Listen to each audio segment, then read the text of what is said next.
Selamat datang, salam sejahtera. Terima kasih karena bersama dengan saya di Nazlin Unity Channel. Saudara-saudara sekalian, akhirnya satu pendedahan dan satu keputusan yang kita tunggu-tunggu selama ini daripada Khairi Jamaluddin akhirnya diumumkan dan pastinya akan mengejutkan Muhyiddin Yassin, Perikatan Nasional, dan tak silap-silap mereka akan kecewa.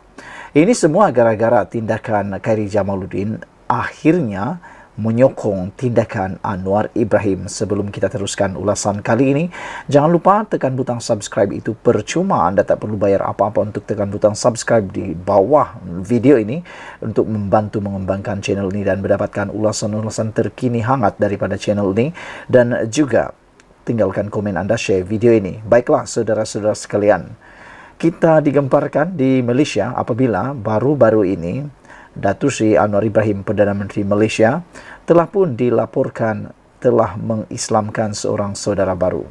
Ianya telah mendapat pelbagai reaksi spontan daripada pelbagai pihak. Ada yang setuju, ada juga yang tak setuju.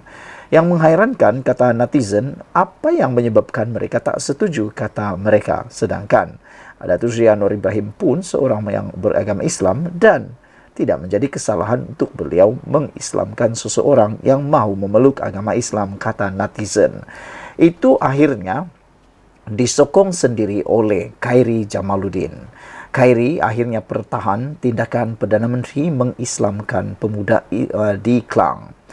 Bekas Menteri UMNO Khairi Jamaluddin hari ini menyatakan sokongannya terhadap tindakan Perdana Menteri Anwar Ibrahim mengislamkan seorang pemuda di sebuah masjid di Klang baru-baru ini. Ekoran kejadian itu, kata Khairi, timbul kekicauan dan rasa tidak puas hati sesetengah pihak. Menurut Khairi, ada pihak beranggapan sebagai Perdana Menteri bukan tugas Anwar Ibrahim untuk terlibat dalam urusan agama. Malah ada yang menuduh sehingga mengaitkan langkah itu sebagai usaha kerajaan mendapatkan semula sokongan rakyat selepas berakhirnya pilihan raya negeri baru-baru ini. Kata Khairi Jamaluddin, saya nak mempertahankan Perdana Menteri dalam hal ini. Hanya kerana dia seorang Perdana Menteri, ia tidak menjadikan seseorang itu berhenti daripada menjadi Muslim, katanya dalam episod terbaru podcast Keluar Sekejap yang disiarkan hari ini. Ia dikendalikan secara bersama oleh Khairi dan bekas Naib Ketua Pemuda UMNO Malaysia, Sahrir Hamdan. Pada Jumaat lalu, Anwar bersembahyang di sebuah masjid di Klang dan terlibat membimbing seorang lelaki bukan Islam mengucap 2 kalimah syahadat. Tindakan itu mendapat bantahan setengah pihak dan dianggap kurang sesuai kerana melibatkan Anwar sebagai Perdana Menteri. PHPN sama-sama salah. Antara pihak yang bersuara menyatakan rasa kesal mereka ialah Dewan Perhimpunan Cina Kuala Lumpur dan Selangor serta bekas Timbalan Ketua Menteri Pulau Pinang P. Ramasamy. Khairi berkata dia menghubungi bekas Menteri Agama yang juga bekas Mufti Wilayah Persekutuan Zulkifli Mohamad untuk mendapatkan pandangan mengenai tindakan Anwar. Kata Khairi Jamaluddin, Zulkifli memberitahunya mana-mana orang Islam boleh membantu seseorang yang ingin memeluk Islam secara sukarela. Dilaporkan bahawa Perdana Menteri terlibat dalam acara itu secara spontan. Saya juga akan melakukan perkara yang sama jika ada orang mendekati saya dan meminta berbuat demikian, katanya. Sementara itu, Sahril turut sependapat dengan Khairi dan menjelaskan pada akhirnya Islam adalah agama rasmi negara. Justru katanya sekarang sebarang bentuk usaha memastikan Islam diperkukuhkan sentiasa disambut baik. Mengulas juga menyentuh isu pemuda PN bercadang menggunakan logo dan tema Hari Kebangsaan yang berbeza daripada apa yang digunakan Putrajaya. Khairi menganggap tindakan tersebut sebagai kebudak-budakan. Pada masa sama, bekas ahli Parlimen Rembau itu mengingatkan, ia bukanlah kali pertama langkah tersebut dibuat. Pada tahun 2012, semasa sambutan Hari Kebangsaan ke-55, tema dan slogan kebangsaan ialah Satu Malaysia Janji Ditepati. Tetapi pembangkang ketika itu tampil dengan tema yang berbeza, iaitu Sebangsa, Senegara, Sejiwa. Malah, Selangor juga tidak menggunakan logo kerajaan pusat untuk Merdeka tahun lepas. Jadi kedua-duanya PN dan PH bersalah, katanya lagi. Apabila Sahrir bertanya jika sudah tiba masa untuk negara melangkah tanpa slogan dan tema, secara sinis Khairi berkata, "Oh tidak, di Malaysia akan berlaku rusuhan kalau tiada slogan." Sekian dulu untuk kali ini. Jangan lupa tinggalkan komen anda. Sila tekan butang subscribe. Kita jumpa lagi. Bye-bye. Selamat malam, salam sejahtera. Terima kasih kerana bersama dengan saya di Nazilin Unity Channel. Ini satu keputusan paling luar biasa terbaik yang kita tunggu-tunggu daripada Datuk Seri Anwar Ibrahim, Perdana Menteri kita yang ke-10.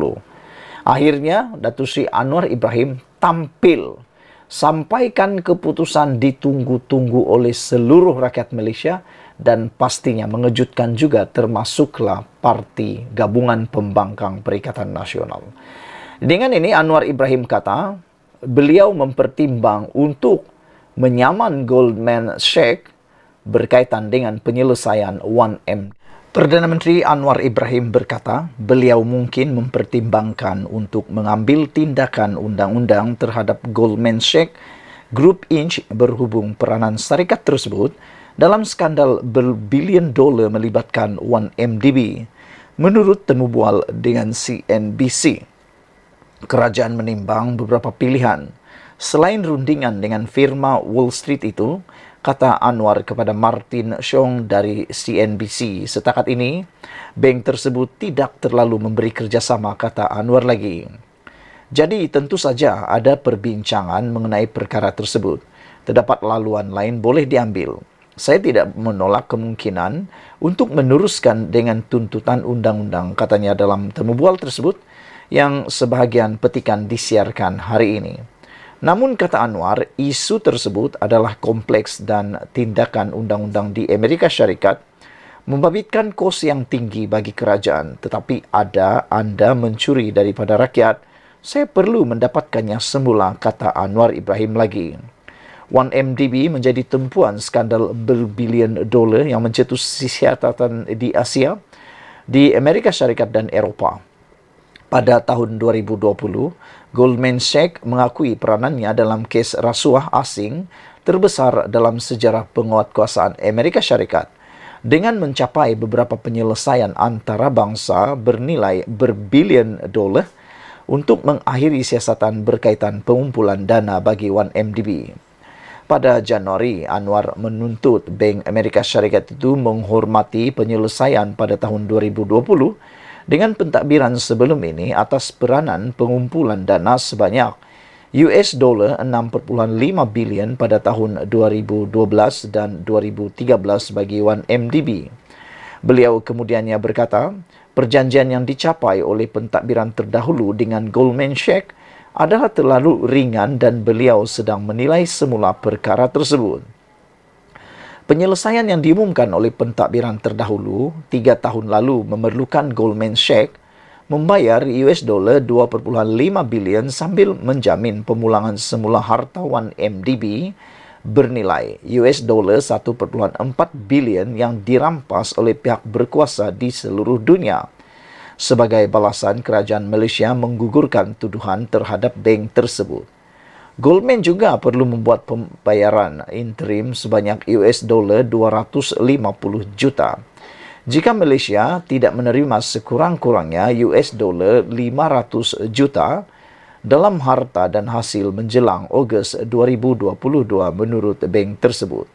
Bagaimanapun, kedua-dua pihak berbeza pendapat mengenai sama ada Putrajaya telah menerima US dollar 500 juta hasil kutipan menjelang tarikh akhir Ogos, kata Goldman Sachs dalam satu pernyataan tahun lalu. Mengapa saya perlu menghukum rakyat Malaysia dengan membuat pembayaran keuntungan yang besar yang dibuat oleh mereka? Kata Anwar dalam temu bual itu merujuk kepada Goldman Sachs. Saudara-saudara sekalian, ini satu keputusan yang memang kita dah tunggu-tunggu sejak dulu lagi, yang patutnya diambil keputusan oleh pemerintahan-pemerintahan yang berkaitan. Dengan penyelesaian 1MDB, Anwar timbang saman Goldman Sachs, ini satu perkara yang memang penegasan untuk semua orang yang terlibat secara langsung ataupun tidak langsung dalam isu skandal keuangan terbesar dunia ini, yaitu melibatkan penyelesaian 1MDB. Sekian dulu Malaysia kita punya, kita jaga sama-sama cintai Malaysiaku. Bye-bye. Selamat malam, salam sejahtera. Terima kasih kerana bersama dengan saya di Nazilin Unity Channel. Selepas sudah lama bertahan dan tidak menyampaikan titah, akhirnya Sultan Selangor tampil menyampaikan titah yang kita tunggu-tunggu selama ini. Sultan Selangor bertitah, cukuplah berpolitik, beta dah penat dengar. Sultan Selangor, Sultan Sharafuddin Idris Shah, menitahkan agar semua wakil rakyat di negeri itu berhenti bermain politik.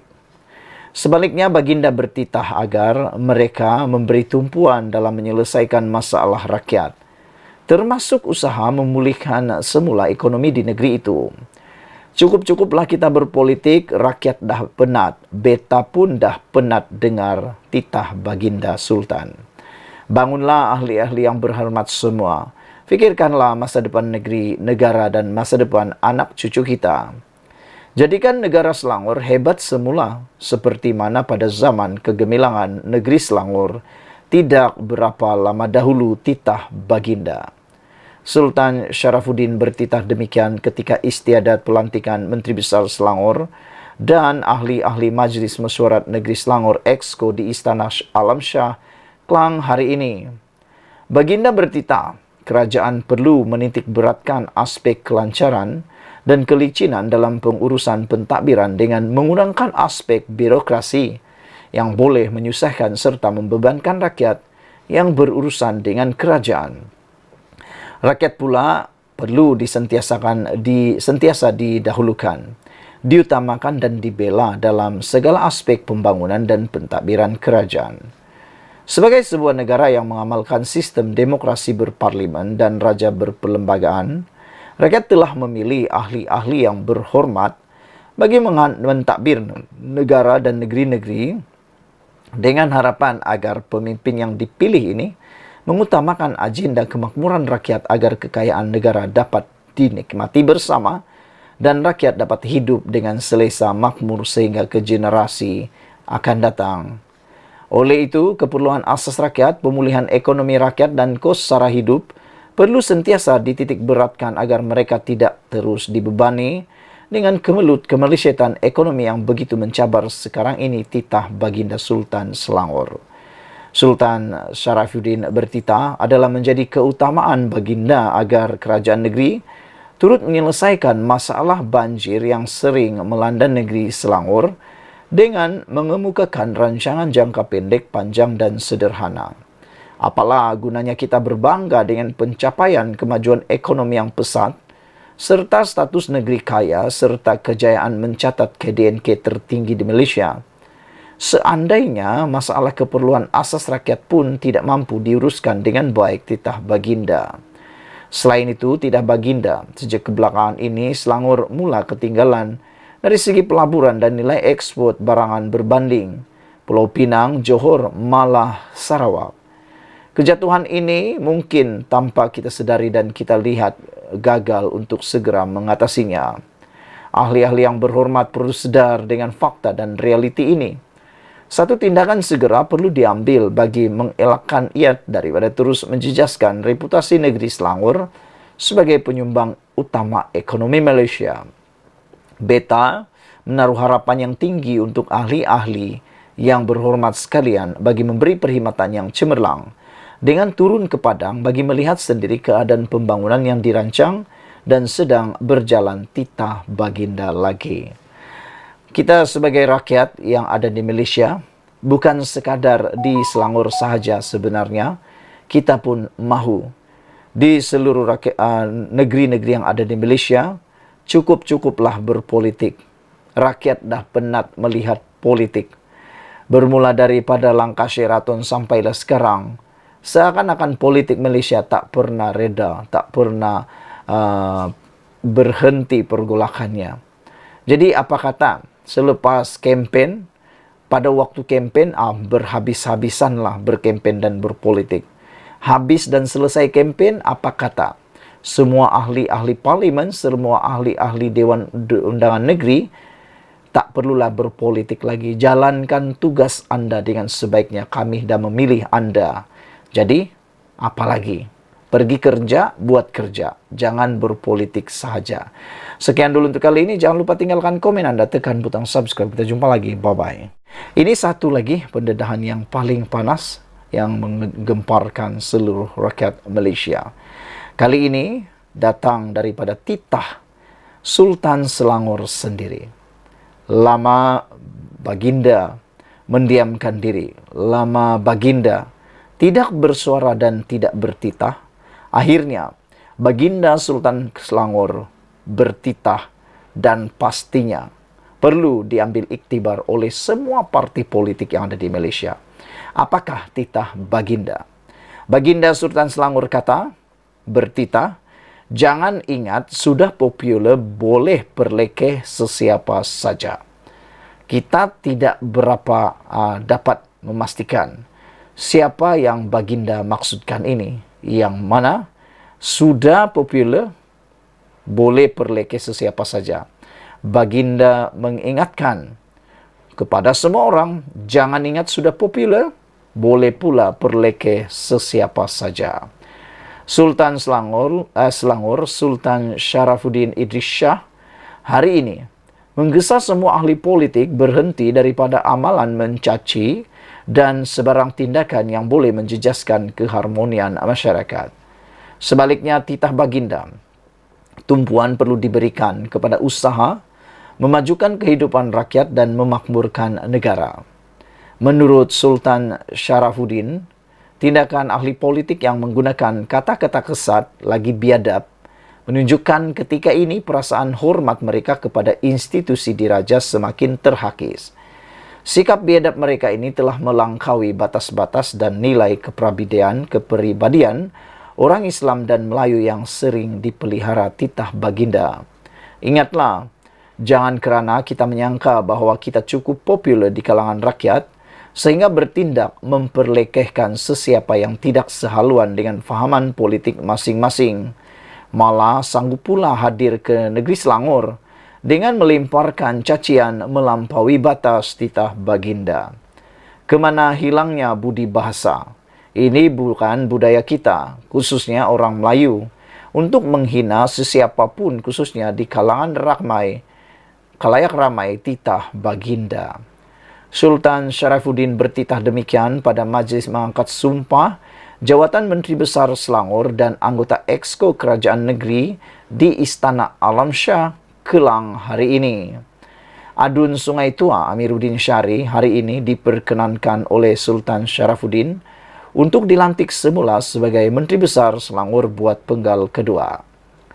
Peliharalah adab dan susila kita. Apatah lagi apabila kita bertandang ke negeri atau rumah orang titah Sultan Sharafuddin lagi. Pada 18 Julai lalu, Menteri Besar Kedah, Muhammad Sanusi Maknor didakwa di Mahkamah Session Selayang atas satu pertuduhan mengeluarkan kata-kata menghasut berhubung pelantikan Amiruddin. Jauhi amalan rasuah, ahli jawatan kuasa PAS pusat itu berkata demikian semasa menghadiri ceramah politik di Stadium Selayang, Selangor. Sanusi mendakwa seorang sultan yang hebat tidak akan melantik orang seperti Amiruddin sebagai Menteri Besar. Selain menganggap Amiruddin sebagai cokia, Sanusi juga menggelar naib Presiden PKR itu sebagai inci pun tak berapa nak cukup. Ia mendorong pelbagai pihak termasuk ahli Dewan Diraja Selangor membuat laporan polis dan menggesa tindakan diambil ke atas Sanusi. Sanusi juga berdepan satu lagi pertuduhan membabitkan institusi diraja apabila dia didakwa mengeluarkan kata-kata menghasut berhubung isu penubuhan kerajaan perpaduan. Dia didakwa mengeluarkan kenyataan menghina yang di Pertuan Agong apabila mempertikai penubuhan kerajaan perpaduan yang kononnya tidak dititahkan Seri Paduka Baginda. Sanusi, 48 tahun, mengaku tidak bersalah atas kedua-dua pertuduhan berkenaan. Sultan Sharafuddin turut bertitah, semua wakil rakyat perlu menjaga integriti masing-masing dan hal itu sudah diperingatkan oleh baginda berkali-kali. Pun begitu titahnya, ia perlu ditekankan sekali lagi agar ia tiada perbuatan yang tidak diingini berulang. Jauhilah diri dari segala perbuatan rasuah dan penyalahgunaan kuasa bagi kepentingan diri sendiri atau pihak-pihak tertentu semasa melaksanakan tugas mentadbir negeri titah Baginda Sultan Selangor lagi. Yang menariknya dalam titah Baginda ini ialah peliharalah adab dan susila kita. Apatah lagi apabila kita bertandang ke negeri orang atau rumah orang titah Sultan Syarafuddin. Saudara-saudara sekalian, kemana hilangnya budi bahasa? Ini bukan budaya kita, khususnya orang Melayu, untuk menghina sesiapapun, khususnya di khalayak ramai, kata atau titah Sultan Selangor. Ingatlah, jangan kerana kita menyangka bahwa kita cukup popular di kalangan rakyat sehingga bertindak memperlekehkan sesiapa yang tidak sehaluan dengan fahaman politik masing-masing, malah sanggup pula hadir ke negeri Selangor dengan melemparkan cacian melampaui batas titah Sultan Selangor. Pada 18 Julai lalu, Menteri Besar Kedah Muhammad Sanusi Maknor didakwa di Mahkamah Session Selayang atas satu pertuduhan mengeluarkan kata-kata menghasut berhubung pelantikan Amiruddin.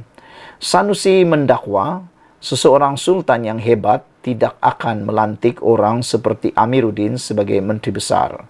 Selain menganggap Amiruddin sebagai cokia, Sanusi juga menggelar naib Presiden PKR itu sebagai inci pun tak berapa nak cukup. Ia mendorong pelbagai pihak dan yang paling mengejutkan kita, termasuklah ahli Dewan Diraja Selangor, membuat laporan polis dan menggesa tindakan diambil ke atas Sanusi. Sanusi berdepan satu lagi pertuduhan membabitkan institusi diraja apabila dia didakwa mengeluarkan kata-kata menghasut berhubung isu penubuhan kerajaan perpaduan. Sekian dulu untuk kali ini. Jangan lupa tinggalkan komen Anda, tekan butang subscribe. Kita jumpa lagi. Bye-bye. Selamat petang, salam sejahtera. Terima kasih karena bersama dengan saya di Nazilin Unity Channel. Saudara-saudara sekalian, ini satu kejutan luar biasa daripada anak Datuk Seri Anwar Ibrahim, Perdana Menteri kita, yaitu Nurul Izzah. Lama tak bercakap, lama tak muncul, bahkan tidak dicalonkan dalam pilihan raya PRN 2023 yang lepas, dan disangkakan, ramai menyangka bahwa Nurul Izzah mungkin akan dicalonkan di Dewan Undangan Negeri di Pulau Pinang ataupun di Selangor atau Negeri Sembilan. Namun demikian, apa yang berlaku tidak dicalonkan. Kenapa? Mungkin beliau memerlukan masa rehat kerana kita tahu beliau baru saja melahirkan cahaya mata beberapa bulan tahun lepas kalau saya tak silap, dan mungkin ini waktunya untuk muhasabah diri. Walau bagaimanapun, kita memang menanti apa yang mahu dikatakan atau apa ulasan komen daripada Nurul Izzah apabila PRN selesai. Sebab kita tahu Nurul Izzah mempunyai aura yang sama seperti bapaknya, yaitu Anwar Ibrahim. Beliau mempunyai kredibiliti, aura, dan integriti yang hampir sama seperti Anwar Ibrahim. Dan saya tidak heran dan saya pun tak akan terkejut kalau satu hari nanti Nurul Izzah boleh menjadi Perdana Menteri wanita pertama di Malaysia. Dan kita akan berbangga kalau itu yang berlaku, kerana kita juga meyakini bahawa wanita boleh membawa Malaysia satu tingkat lebih maju lagi. Naib Presiden PKR Nurul Izzah Anwar baru-baru ini menyarankan kerajaan agar segera menambah baik komunikasi kerajaan dalam menyampaikan maklumat kepada rakyat. Sesuai dengan kebimbangan Nurul Izzah, aspek komunikasi adalah perkara nombor satu perlu segera dirombak. Ini amat diperlukan menurut sabudin.com. Katanya, perkara itu perlu dilakukan selain untuk mendepani serta melawan politik ekstremisme dan rasuah yang terus menyengat. Ia juga perlu dalam usaha untuk melaksana agenda reformasi, memastikan ekonomi rakyat bertambah baik, mendekati dan menjiwai anak muda serta pengundi wanita, kata Nurul Izzah. Saya menyertai chorus desakan agar agensi komunikasi kerajaan diperkukuh supaya inisiatif kejayaan dan usaha murni kerajaan perpaduan sampai terus kepada rakyat. Jangan lupa, pertarungan akan tiba lagi nanti, maka usaha memenangi hati dan mendengar denyut jantung rakyat harus berjalan terus, katanya dalam catatan di Instagram. Sebagaimana banyak pihak sudah bercakap bahwa antara punca keputusan tidak memberangsangkan dicapai PHBN dalam PRN baru-baru ini adalah kelemahan komunikasi, penerangan dan penyampaian maklumat kepada rakyat. Nurul Izzah juga nampaknya sadar hakikat tersebut. Seiring dengan saranan serta kesedaran Nurul Izzah ini, saya ingin berkongsi pengalaman yang tanpa sengaja saya lalui sehari sebelum pengundian PRN baru-baru ini. Ketika menghadiri sebuah jamuan di rumah seorang kenalan pada Jumaat malam 11 Ogos lalu, sekumpulan orang antara 6 atau 7 orang yang duduk semeja dengan saya berbual-bual tentang pengundian yang akan berlangsung pada esok harinya. Seorang daripada mereka berkata, harapannya ialah mahu melihat keputusan PRN itu nanti mampu menjatuhkan kerajaan perpaduan pimpinan Anwar Ibrahim. Mereka yang lain yang mendengar kata-kata itu nampaknya bersetuju dengan perkara itu dan mengangguk-angguk sambil menikmati makanan yang dihidangkan. Saya kemudian menyampuk dengan mengatakan PRN ini hanya pilihan raya peringkat negeri dan tidak mungkin atau tidak mampu menukar kedudukan kerajaan di kerajaan pusat atau peringkat pusat, biar apa sekalipun keputusannya. Seorang yang lain pula berkata, masalah utama PH ialah mereka tidak ternampak berbuat apa-apa sejak 8 bulan memegang kuasa, dan itulah sebabnya pertukaran kerajaan begitu diperlukan. Ketika itu, saya tidak membalas panjang, cuma berkata, banyak sebenarnya yang dilakukan kerajaan.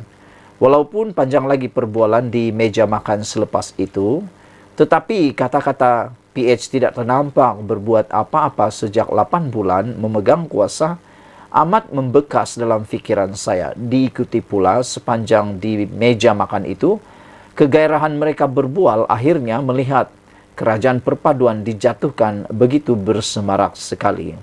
Sejak itu saya sering berpikir, kenapa masih ada yang sampai tidak nampak apa yang dilakukan oleh kerajaan untuk rakyat sejak 8 bulan lalu? Apakah mereka memang sedia membenci PH atau Anwar, lalu menutup mata dan telinga kepada apa juga maklumat yang diterima? Apapun keadaannya yang nyata, inilah satu petanda lemahnya komunikasi dan sistem penyampaian maklumat daripada kerajaan kepada rakyat. Kalau maklumat sampai kepada mereka, tidak mungkin ada seseorang yang waras, akal dan berakal tergamak untuk berkata, PH tidak nampak berbuat apa-apa secara terbuka, walhal banyak sekali kebaikan di depan mata telah dilakukan oleh kerajaan perpaduan ini. Sama ada mereka membenci PH, tidak menonton televisyen, tidak membaca akhbar atau tidak memiliki akaun media sosial, sepatutnya mesti ada kaedah bagaimana sesuatu maklumat dan kebaikan kerajaan dapat disampaikan kepada rakyat. Jika maklumat tentang tarik puasa atau hari raya boleh sampai kepada rakyat, tak kira walau di mana mereka berada, tidak ada sebab kebaikan kerajaan atau jawapan kepada fitnah-fitnah tidak boleh disampaikan. Bukankah kerajaan ada pelbagai saluran media, daripada televisyen, radio, akhbar, portal berita, media sosial, dan pelbagai lagi. Selain itu, ada pula pelbagai jentera parti berkaitan komunikasi dan penerangan, di mana semua itu dalam membantu kerajaan. Ringkas cerita, susulan serangan berpenjangan kepada kerajaan perpaduan sejak 8 bulan lalu diikuti keputusan PRN 6 negeri baru-baru ini, jika ia merupakan wake up call agar segera bangun dan berlari untuk bekerja, maka perubahan dan rombakan yang paling awal wajib dilakukan ialah berkaitan komunikasi, penyampaian maklumat dan menjawab segala macam fitnah yang bertebaran. Dalam konteks komunikasi tersebut, mereka yang sedia ada daripada yang berjawatan menteri, ketua agensi, ketua pengarah dan lain-lainnya, semua itu harus segera diperbaiki, ditukar, diganti atau dipecat mengikut keperluan dan kesesuaian, asal Anwar dapat dielakkan daripada ditumbangkan. Tanpa keberanian melakukan sesuatu yang drastik dan luar biasa, keputusan PRU 16 4 tahun lagi tidak akan jauh berbeza dengan PRN baru-baru ini. Ditulis oleh Sabudin Hussein 19 Ogos 2023. Sekian dulu untuk kali ini. Jangan lupa tinggalkan komen Anda, tekan butang subscribe. Kita jumpa lagi. Bye-bye.